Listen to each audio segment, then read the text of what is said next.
হচ্ছে black magic. Black magic মানে হচ্ছে কালো জাদু। কি ব্ল্যাক ম্যাজিক মানে হচ্ছে কালো জাদু। কালো জাদু করে মানুষ হত্যা করা যায়, ঠিক কিনা বলেন? আছে না নাই?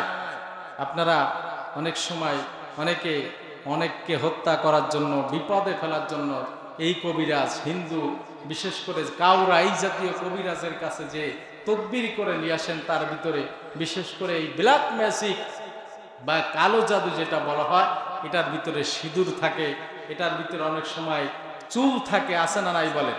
হ্যাঁ, করেন না আপনারা? এই মিথ্যা বলছি? এটারে বলে ব্ল্যাক ম্যাজিক।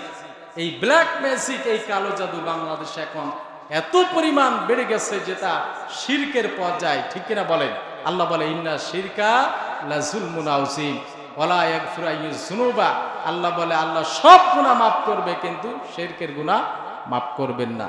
এই শিরকের বিশেষ করে আপনি তাবিজ করেন আরেকজনের বিরুদ্ধে, এটার ভিতরে আপনার শিং মাছ, এটার ভিতরে বিভিন্ন জিনিসের হাড়, সিঁদুর, চুল, এগুলা দিয়ে আপনার ব্ল্যাক ম্যাজিক করে মানুষ হত্যা করার জন্য কবর এটা পুঁতা হয়, ঠিক কিনা বলেন?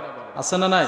বাংলাদেশে এটা যখন আলেমরা আলোচনা করতেছে, এই ব্ল্যাক ম্যাজিকের বড় একজন হেড যে সে বলতেছে এটা বলতে কোনো কিছুই নাই, কিন্তু বিশ্বনবী সাল্লাল্লাহু আলাইহি ওয়াসাল্লামকে এই ব্ল্যাক ম্যাজিক করেছিল, যেটাকে আরবিতে বলা হয় সেহরি আসওয়াদ। এই ব্ল্যাক ম্যাজিক বিশ্বনবীকে করলে বিশ্বনবী অসুস্থ হয়ে গেলেন। কি গেলেন? অসুস্থ হয়ে গেছিলেন। যাওয়ার পরে বিশ্বনবী সাল্লাল্লাহু আলাইহি ওয়াসাল্লামের পরে আল্লাহ পাক রব্বুল আলামিন সূরাতুল ফালাক, সূরা নাস নাযিল করে বললেন এগুলা পড়েন, সব ভেঙে চুরমার করে দেবেন যিনি তিনি কে? জোরে বলেন। এই ব্ল্যাক ম্যাজিক আছে না নাই? যারা এগুলো করেন তাদেরকে হাত ধরে পা ধরে বলে দিতে, এদিকগুলার থেকে ফিরে আসেন। আপনি জানেনও না, বেটার কাছে গিয়েছেন 5,000 10,000 টাকা নিয়ে, ব্ল্যাক ম্যাজিক করে, কালো জাদু করে আপনাকে দিয়া দিলে আপনি এসে রাতের অন্ধকারে কার কবর কোন জায়গা আছে খুঁজিয়ে বেড়ান, সেই জায়গায় পড়তেন। আছে না নাই? কে?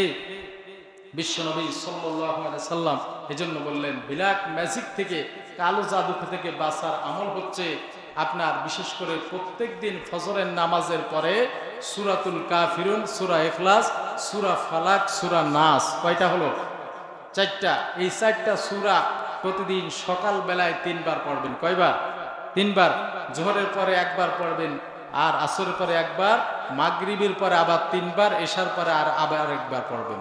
এইভাবে আপনারা বিশেষ করে ব্ল্যাক ম্যাজিক, কালো জাদু থেকে বাঁচার জন্য এইভাবে আমল করতে থাকেন, তাহলে ইনশাআল্লাহ সব ব্ল্যাক ম্যাজিক, কালো জাদু যিনি দূর করে